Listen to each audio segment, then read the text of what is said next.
je dis que tu es prêt. Tout est rapporté au roi qui a ici, le roi Togo, le grand frère du roi Bénin. Ça, la dit que l'arbre, même qui est courbé, n'a pas mal aux hanches, aux reins. Même si l'arbre est courbé, il n'y a pas mal aux reins. Pourquoi? Quand on avait, je vous ai dit dehors qu'on avait perdu une guerre contre les gens du Nigeria.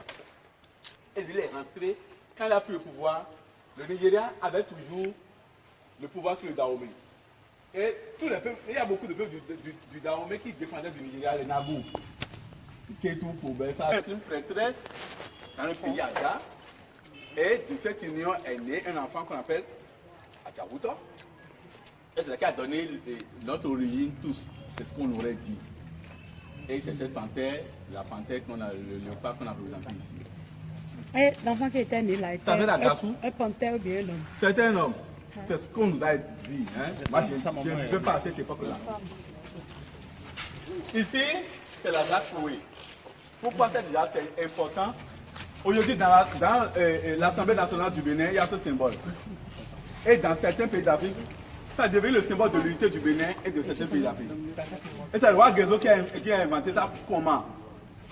Le roi Guézo est venu au pouvoir par coup d'État. Son grand-père Adanozan gardait le pays, mais Adanozan avait interdit la tête négrière. Mais les Portugais qui faisaient la tête négrière, c'était les Tchatcha. C'était les Portugais, ils avaient des Souza. Donc, Tchatcha a donné des armes et de l'argent à certains princes d'Abomey qui ont fait coup d'État au grand frère de Guézo, qui s'appelle Adanozan. Et Guézo est venu au pouvoir. Et quand Guézo est venu au pouvoir, le peuple était divisé. Une partie du peuple supportait le roi qu'on a déposé à Adanozan, et l'autre partie du peuple supportait Guézo. C'est-à-dire que le peuple ne s'entendait pas. Alors, Guézo est allé voir son grand frère, parce qu'on a fait coup d'État à Adanozan, on ne l'a pas tué. Il vivait toujours. Guézo est allé voir son grand frère pour dire, mon frère, ce pays est difficile à diriger. Hein? Et son grand frère lui a dit, oui, je vais te faire un test. Si tu arrives à réussir ce test, tu pourras garder le pays. Et son grand frère lui a fait une jarre trouée. Pour dire, si tu arrives à remplir d'eau, cette jarre trouée là, tu pourras garder le Dahomey. Ils ont tout fait. Et il est allé lui-même fabriquer une autre jarre. Il a laissé la jarre que son grand frère lui a fabriquée là. Et sa jarre là, il a cimenté la jarre de l'intérieur. Et à l'extérieur, on pouvait voir les trous. Et il a dit à son grand frère, oui, maintenant je vais puiser dans l'eau, dans ça là, et ça va rester. Son grand frère a dit, non, je connais cette jarre là. Et son grand frère a mis la vraie jarre avec des trous. Il a mis des feuilles dedans, il a mis l'eau dedans, et l'eau est restée. Il a dit, voilà, mystiquement, si on met cette feuille, plus cette feuille, plus cette feuille, plus la tête d'un tel animal, dans la jarre, on met l'eau dedans, ça peut rester. Mais ce que tu as présenté là aussi, là, c'est intelligent. C'est intelligent, tu as utilisé ton intelligence.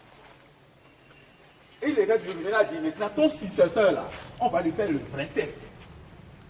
Et avant que Guézo nous meure, parce que Guézo est mort aujourd'hui, il est mort dans les 60 ans.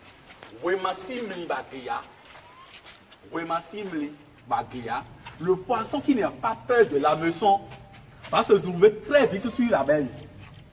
Un poisson qui ne craint pas l'hameçon va sortir de l'eau tout de suite.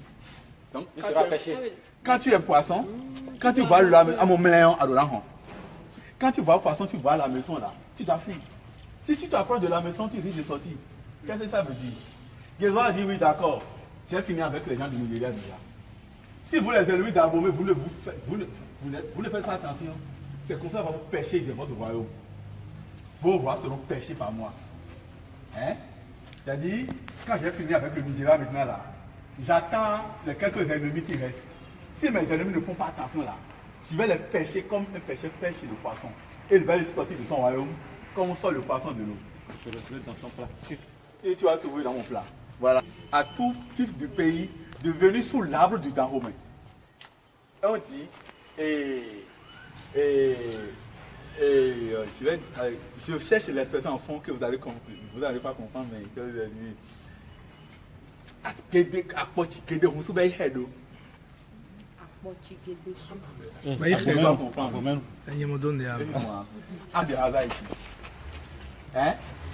Cette jarre, vous allez voir la même jarre sous votre forme. Mais ça veut dire que quoi? pour des granos de c'est d'abîmer. Je vais expliquer ça en français. Le bâton courageux peut sortir le canard et le canari, la jarre du four. Si vous êtes habitué au village, pour faire la jarre, que la jarre soit solide là, quand les potiers finissent de fabriquer la jarre, on finit de modeler ça, on envoie ça dans le four. On envoie ça dans le four que la jarre soit solide. Vous voyez? Vous allez voir ça là, sous autre forme, mais c'est la même chose. Représenté par la jarre de la chaleur du Nigeria. C'est-à-dire, l'arbre courageux peut sortir la jarre du four. Vous comprenez? C'est-à-dire qu'en payant les tribus, au royaume de il vient se reposer pour prendre le lait. Quand il était vivant, la place là, ça a vendu. Il est venu voir le roi des eaux, le roi de l'Ivoire, dans les années 1700 déjà, l'arbre là était là. Maintenant, c'est là il était en train de se reposer, quand la population fuyait, il est allé tuer le bœuf. Et quand il a tué le bœuf, il a dit bon d'accord, le bœuf est un animal fort, c'est courageux. En tuant le bœuf, moi je prends la force et le courage du bœuf maintenant. Et il a fait reprendre ce bœuf là. Aujourd'hui, vous allez voir que c'est du ciment. Mais on n'a pas rasé ce que lui avait fait en temps.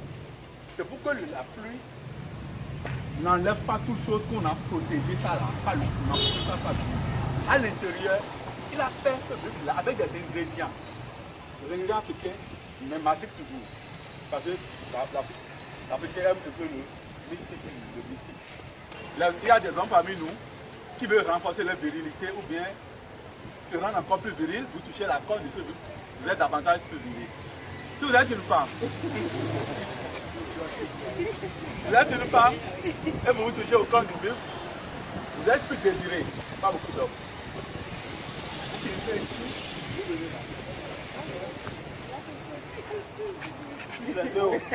C'est deux.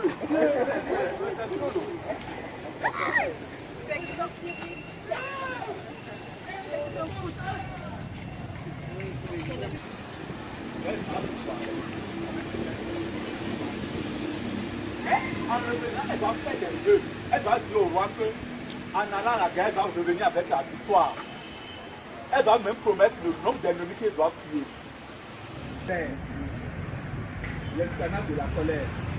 Donc, c'est ici les Amazones viennent dire oui, nous allons gagner la guerre. Et avant d'aller à une guerre, on fait les consultations, et comme en européen on dit astrologie, non? Mais chez nous, en africain on dit consultation du phare. On va consulter le phare. Maria Chaneo,